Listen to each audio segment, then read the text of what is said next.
Eu queria começar com essa fala do governador do Rio Grande do Sul, Eduardo Leite, ontem, e com todos os cuidados necessários, sabe? Por que com todos os cuidados necessários? Primeiro, né, a gente entende que, poxa, é um momento extremamente difícil para todo mundo envolvido com essa tragédia, né? A gente imagina como está sendo a rotina do presidente Lula, do Paulo Pimenta, do Eduardo Leite, do prefeito de Porto Alegre. São rotinas que devem estar no limite do limite ali da exaustão, né? A gente entende que é o momento, sim, de não esse negócio de unir forças. Eu gosto de usar assim, de ajudar. Então é o momento de ajudar, né, em primeiro lugar, de dar ali o suporte emergencial que as pessoas precisam para poder sobreviver, para passar uma noite e acordar no dia seguinte vivo, com esse frio que começou a fazer agora muito intenso, com as condições improvisadas, às vezes, ali para dormir, etc. Mas mesmo entendendo tudo isso, Roberta e William, a gente não pode deixar de lado de jeito nenhum, né? E eu falei outro dia, falando o seguinte, é a diferença entre politizar e fazer uso político. A gente tem que politizar, mas a gente não deve fazer uso político da história. E o que é politizar? É tentar entender, assim, claramente, de uma forma muito nítida, para onde as pessoas estão olhando, para que direção aponta a visão de mundo dos diferentes lados que se apresentam numa tragédia como essa, como foi o caso da Covid. E por que é tão importante a gente fazer isso agora?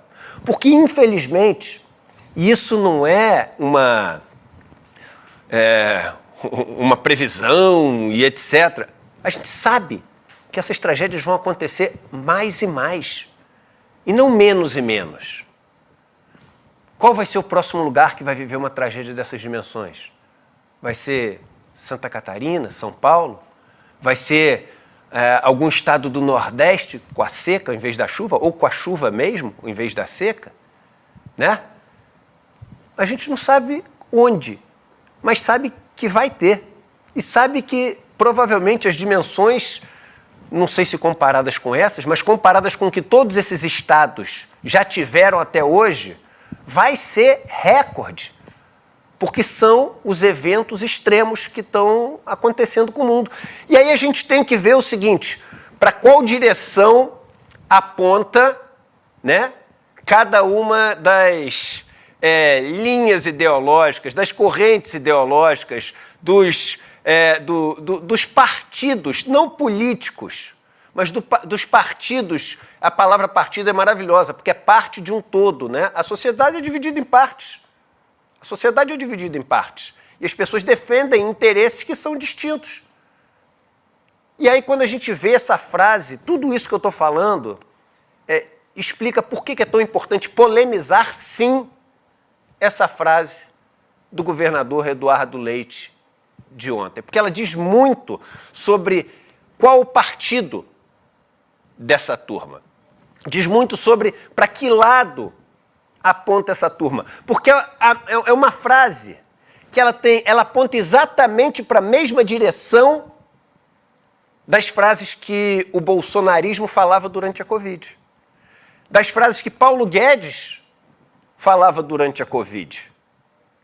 É muito importante a gente ter isso na cabeça. Das frases que Roberto Justus falava durante a Covid. Das frases que Luciano Hang falava durante a Covid. E são frases que, e isso é o mais triste, independente do tamanho da tragédia, independente do número de vidas que está em jogo, independente do tamanho do sofrimento que está acontecendo, vão sempre apontar para manter os privilégios que existem hoje. Isso que é o importante a gente ter na cabeça. São pessoas que defendem a manutenção a qualquer custo dos privilégios. Porque tem gente que pensa o seguinte, ah não, mas essa turma vai chegar uma hora onde eles vão ter que abrir mão disso ou eles também vão se destruir. O que a gente está aprendendo é o seguinte, que essa hora não vai chegar. Eles vão se destruir. Vocês, obviamente, conhecem a fábula do escorpião, né, e do jacaré. Tem 500 versões diferentes, mas que o escorpião, ele chega para o jacaré e fala assim, pô, eu tenho que atravessar o rio. Aí o jacaré fala o seguinte, mas eu não vou deixar você atravessar o rio, porque se você subir aqui em cima, você vai me picar, e se você me picar, eu vou morrer. Aí o escorpião fala assim, claro que eu não vou te picar. Se eu te picar e você morrer, eu vou morrer também. Aí o jacaré tem razão. Racionalmente, né? Tem razão. Sobe aí. Aí quando ele está no meio do rio, o escorpião vai lá e pica ele. Aí ele morre, e morre o escorpião junto. E aí quando ele está afundando, ele fala, pô, mas você me mordeu, você vai morrer junto. Ele fala, desculpa, eu não aguentei da minha natureza. Então, essa turma que defende esses privilégios, assim, eles nunca, nada vai sensibilizá-los ao ponto de colocar a vida antes dessa tal economia, que nada mais é o que eles chamam de economia, que é a defesa dos privilégios dessas castas que concentram e dominam todo o capital que existe, que foi saqueado e roubado das pessoas que construíram esse capital.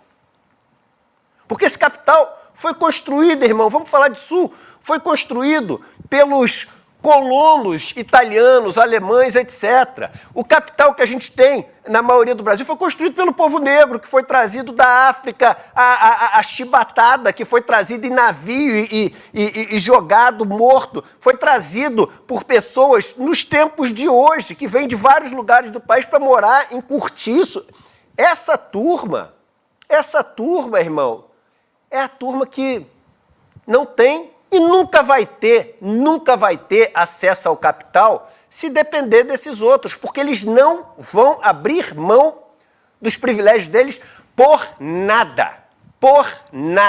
Sempre a tal economia, que eu traduzo, é o privilégio de poder, de uma maneira absolutamente criminosa historicamente, acumular todo esse capital, irmão, ele vai afundar. Ele vai afundar junto, agarrando isso. Ele não vai abrir mão. Ele não vai abrir mão de jeito nenhum. Ele vai ficar agarrado aqui e vai afundar. E vai morrer junto, mas ele não vai abrir mão disso. Vamos ouvir a fala do governador e aí pegar as palavras dele para comentar. Vamos lá. Um dos pontos que eu também pedi à nossa equipe aqui é que ajude a estruturar, na medida do possível, ferramentas e canais para que aquelas pessoas de outros locais que queiram fazer doações possam fazer essas doações também, ajudando o comércio local, que está impactado.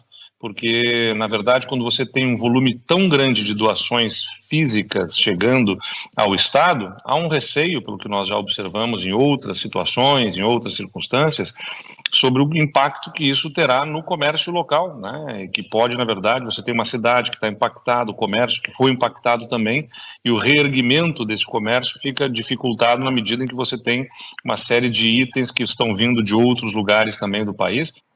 E veja a infelicidade, porque até a mesma coisa ele podia ter falado de outras maneiras, mas não consegue. Ele poderia, por exemplo, ter falado o seguinte, olha só, é importante que quando forem comprar coisas, não só agora, mas daqui por diante, vou dar até umas dicas, governador, mas você não vai seguir as dicas, porque é isso que é importante. Sabe por que não vai seguir as dicas? Porque a gente está olhando para lados diferentes, os interesses são diferentes. O erro das pessoas é imaginar que são caminhos diferentes que buscam a mesma coisa. Não buscam a mesma coisa. Não buscam a mesma coisa. É isso que são interesses diferentes. Mas se fosse o interesse, né, de cuidar de todos no Rio Grande do Sul, de permitir que todos no Rio Grande do Sul tivessem dignidade, uma boa vida, poderia ser uma frase do tipo, olha só, é importante que a partir de agora e ao longo dos próximos anos, o que as pessoas fossem consumir, etc., que escolhessem empresas do Sul para poder comprar, porque essas empresas vão se reerguer e precisam de demanda para poder né, se reaquecer, se restabelecer, se reestruturar, né? Ele, quando fala comércio, ele poderia dizer indústria, porque o comércio, Robertinho, o comércio está debaixo d'água. Comércio é a loja, irmão. A loja não tem mais loja. Não chega nada na loja. Não chega nada. É a loja que está em pé, não chega nada. Irmão, a loja está debaixo de lama. Em Porto Alegre tem 5 metros de água. 5 metros, são 2 andares de água. Só que no Taquari são 30 metros de água. Não tem loja, não tem comércio. E aí é o seguinte, o comércio, irmão, a vida é o seguinte, se chegar biscoito, é biscoito. Se chegar camiseta, é camiseta. Porque a galera perdeu tudo. Perdeu as certidões de nascimento, perdeu os álbuns de família. E eu não estou falando daqui distante, não. Eu estive lá, em setembro, na tragédia, conversei com as pessoas e aprendi coisas que eu não sabia, que eu nunca parei para pensar. Não é só o cara perdeu o automóvel, o cara perdeu o móvel, o cara perdeu a história toda que ele tinha. E está preocupado com o comércio. Quem tem que estar preocupado com o comércio, dando ali um financiamento, como foi na Covid, no mundo inteiro, fazendo uma transferência de renda para as pessoas jurídicas, além das pessoas físicas, é o Estado. Agora, o cara fala uma frase dessa, qual a primeira reação das pessoas ao ouvir uma frase dessa?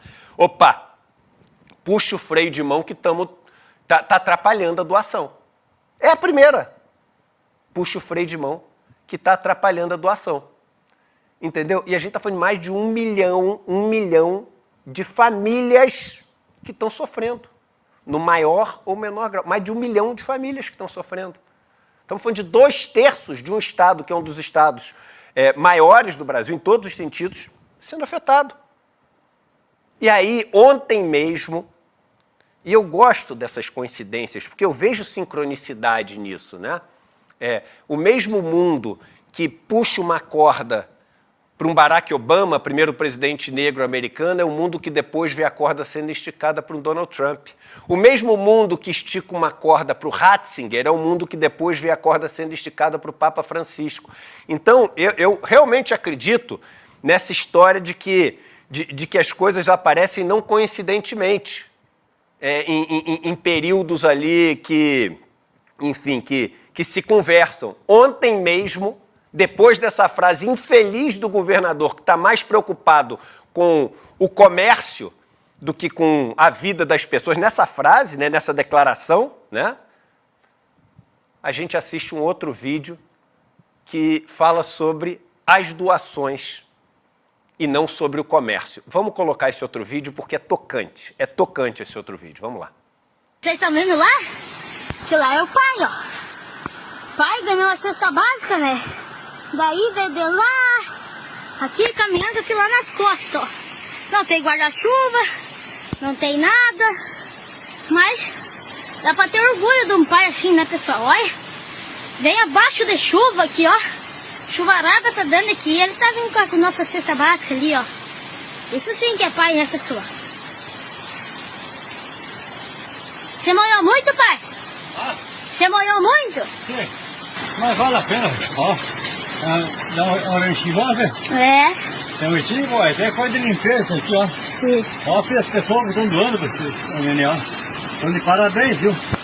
Porque estão ajudando muita gente. E eu agradeço o pessoal que lá por nós aqui, ó. Eu agradeço que Deus sempre abençoe as pessoas que estão doando e que consiga dar para essas pessoas que tem gente que precisa mais que nós, na verdade. Uhum. Nós, na verdade, nós temos que ajudar a doar também, né? Mas nós também não temos, né, velho? É isso aí, galera, ó. Ajuda o Rio Grande do Sul, quem puder ajudar aí, viu? Estou precisando, tá, galera? Essa é a melhor resposta. Não precisava ter falado nada, era só mostrar esse vídeo. É a melhor resposta. Ajudem, continue ajudando. E eu queria falar de alguns números, quando a gente mostrou aqueles números, a Robertinha mostrou, eu queria só falar de alguns números, eu não tenho ali a figura, né, o dígito, mas eu queria falar do número de pessoas que estão arriscando a própria vida. Os bombeiros, os policiais civis, os policiais militares, os voluntários que estão arriscando a própria... Esses números não aparecem em lugar nenhum. Mas quantos são? São milhares, e milhares, e milhares de pessoas que estão ajudando. E a gente não está falando do playboy que pega ali o helicóptero ou o jet ski para tirar uma onda, não sei o quê, e vai lá e faz aqui o ângulo. Não, a gente está falando dos anônimos. A gente está falando dos cabos, dos soldados, a gente está falando da enfermeira, a gente está falando do professor, da professora, do camponês, da camponesa, que não vão aparecer em lugar nenhum.